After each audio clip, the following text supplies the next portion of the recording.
আসসালামু আলাইকুম সুপ্রিয় দর্শকবৃন্দ, আশা করি সকলেই ভালো আছেন। আমাদের সামনে আমাদের মহল্লার মসজিদের সবচেয়ে ছোট মুসল্লি আমার চোখের সামনে এই মুহূর্তে আছে।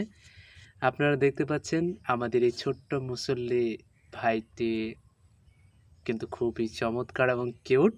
আজকে আমরা তার কাছে কিছু কথা শুনবো এবং জানবো। আপনারা ভিডিওটি শেষ পর্যন্ত দেখবেন এবং তার কথা শুনে আপনাদের কেমন লেগেছে বা কেমন লাগবে সেটা অবশ্যই মন্তব্য করে জানিয়ে দিবেন। সো বন্ধুরা, চলুন শুরু করা যাক। আমি কিন্তু তার কথা শুনে কিন্তু নিজেই অবাক হয়ে গেছি।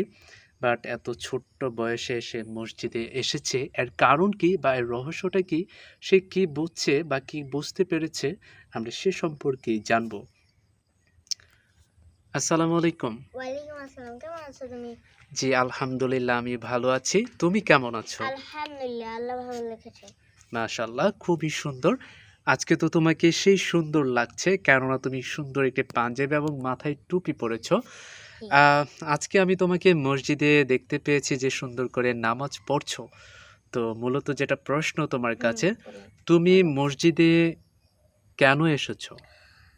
আমি মসজিদে এসেছি কারণ হলো আল্লাহ আমার কাছে একটা বার্তা পাঠিয়েছে, যেটা হলো আমি একটা স্বপ্ন দেখেছিলাম যে ঘুমের মধ্যে বলছিল যে রাসূল সাল্লাল্লাহু আলাইহি ওয়াসাল্লাম বলেছিল যে তুমি নামাজ পড়ো, রোজা নামাজ রাখো।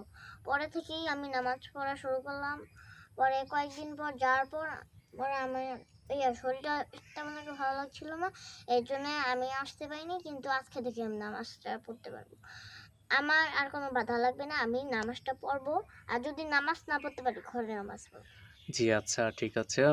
মাশাআল্লাহ, খুবই সুন্দর কথা বলেছ। আর তুমি কি আল্লাহকে অনেক ভয় পাও? হ্যাঁ জি, আল্লাহই তো আমাদের এক, আল্লাহই তো আমাদের দুই। আল্লাহ হচ্ছে এক এবং অদ্বিতীয়। আল্লাহর কোনো শরিক নাই। আল্লাহ ছাড়া আর কোনো সত্য কোনো মাবুদ নাই। না। উনার কোনো সন্তান নেই, উনি কারো সন্তান নন। না। এবং হযরত মুহাম্মদ রাসূল সাল্লাল্লাহু আলাইহি সাল্লাম তারই বান্দা ও প্রেরিত রাসূল। হ্যাঁ জি।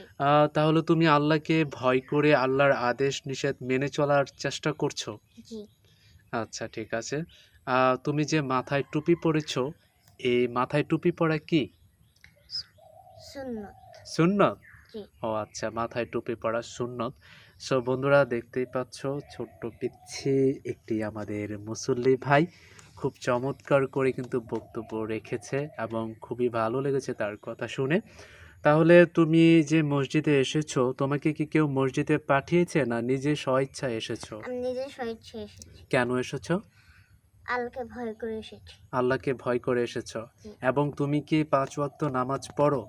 জি। ইনশাআল্লাহ পড়ো? জি। ও আচ্ছা, ঠিক আছে। তো আ যেটা বলছিলাম, তোমার ফ্যামিলির সবাই কেমন আছে? আলহামদুলিল্লাহ, অনেক অনেক ভালো আছে। আচ্ছা, তুমি কোন ক্লাসে পড়ো? ক্লাস 2। ক্লাস 2 তে? হ্যাঁ, বার্ষিক পরীক্ষা দিয়ে 3 উঠেছি। আচ্ছা, তোমার নাম কি? আমার নাম হলো আজওয়াত কবির নেহাল। মাশাআল্লাহ, খুবই সুন্দর নাম। তাহলে তুমি এই যে মসজিদে এসেছো, নামাজ পড়েছো, আল্লাহকে জি। ভয় করেছো জি। এবং নবী মুহাম্মদ সাল্লাল্লাহু আলাইহি সাল্লামের সুন্নত যেভাবে পালন করার চেষ্টা যেভাবে করেছিল সেভাবে জি। পালন করার চেষ্টা করছো, তাই তো? জি। জি। সত্যি দেখতে কিন্তু অনেক ছোট্ট, কিন্তু তাও দেখেন বন্ধুরা যে কত চমৎকার করে কিন্তু পাঞ্জাবিটা মাথায় টুপি দিয়ে মসজিদে এসেছে এবং নামাজ পড়ছে। তো তোমার আব্বু কোথায় থাকে? আমার আব্বু বিদেশ থাকে। দেশের বাইরে? জি। আচ্ছা। তুমি তোমার আব্বুকে বা তোমার পরিবারকে নামাজের কথা বলো? জি, বলি। বলো? জি। তারা সবাই পড়ে? নিয়মিত পড়ে। পড়ে না? জি। আচ্ছা, ঠিক আছে। তো আসলে আমি নিজেই অবাক হয়ে গেছি তার মুখে এই সমস্ত কথা শুনে। তো আমাদেরকে কি একটি সূরা শুনে শোনানো যাবে? জি। আ আ বেশি না, সূরা ফাতিহাটা আমাদেরকে একটু পড়ে শোনাও। একটু জোরে বলবা। আচ্ছা। বিসমিল্লাহির রহমানির রহিম। আলহামদুলিল্লাহি রাব্বিল আলামিন। আর রহমানির রহিম। মালিকি ইয়াউমিদ্দিন। ইয়াকা না'বুদু ওয়া ইয়াকা নাস্তাইন। ইহদিনাস সিরাতাল মুস্তাকিম। সিরাতাল লাযিনা আন'আমতা আলাইহিম গায়রিল মাগদুবি আলাইহিম ওয়ালাদ-দাল্লিন। আমিন। মাশাআল্লাহ, মাশাআল্লাহ, খুবই সুন্দর। দেখতে পাচ্ছেন বন্ধুরা, খুব ছোট্ট পিচ্ছি একটা ভাই আমাদের মাঝে, আমাদের সবচেয়ে ছোট মুসল্লি বলা যায়।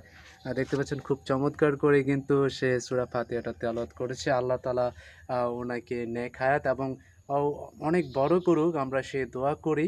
আর আমাদের জন্য কি দোয়া হবে যে আমরাও যেন ৫ ওয়াক্ত নামাজ পড়তে পারি। আর আর যেটা বলব, তুমি দর্শকদের উদ্দেশ্য করে কি বলতে চাও? যারা এই ভিডিওটা দেখছেন তারা অবশ্যই জানেন আমি একজন ছোট্ট পিচ্চি বাচ্চা, কিন্তু আল্লাহকে ভয় করে যারা চলে তারাই হলো আসল মুসল্লি, আসল মানুষ। আর যারা আল্লাহকে যারা মানে না, আল্লাহকে ভয় করে চলে না, তারা মানুষ না। আমি এই কথাটাই বলতে চাই, কারণ এই মসজিদ, এই নামাজ, এগুলো সব জান্নাতের জিনিস। যাক, হ্যাঁ, মাশাআল্লাহ, বক্তব্য। এগুলি কোনো মানে পাপের জিনিস না, এগুলো জান্নাতের জিনিস। এগুলোকে যদি আপনারা মানে যেরকম ভাবে যদি বেজ্জতি করেন, তাহলে সামনের দিকে আগানো না, যাবে না। না। অবশ্যই আমাদেরকে ৫ ওয়াক্ত নামাজ পড়তে হবে। রাসূল সাল্লাল্লাহু আলাইহি ওয়াসাল্লামের সুন্নত আদর্শ মতো জীবন গড়াতে হবে এবং হালাল রুজি উপার্জন করে জীবন গড়াতে হবে। তাই তো? জি, আচ্ছা, যাই হোক।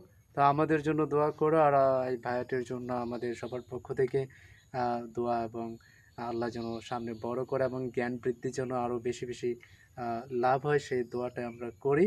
তো বন্ধুরা, আমি আর বেশি কিছু বলতে চাই না। তার কথাগুলো শুনে আপনাদের কেমন লেগেছে অবশ্যই কমেন্টস করে আপনাদের মন্তব্যগুলো জানিয়ে দিবেন। আল্লাহ তাআলা সবাইকে সুস্থ রাখুক, ভালো রাখুক, এই প্রত্যাশা করে আজকের মতো বিদায় নিচ্ছি। আমি নাইম, এবং আমার সামনে আছেন কে?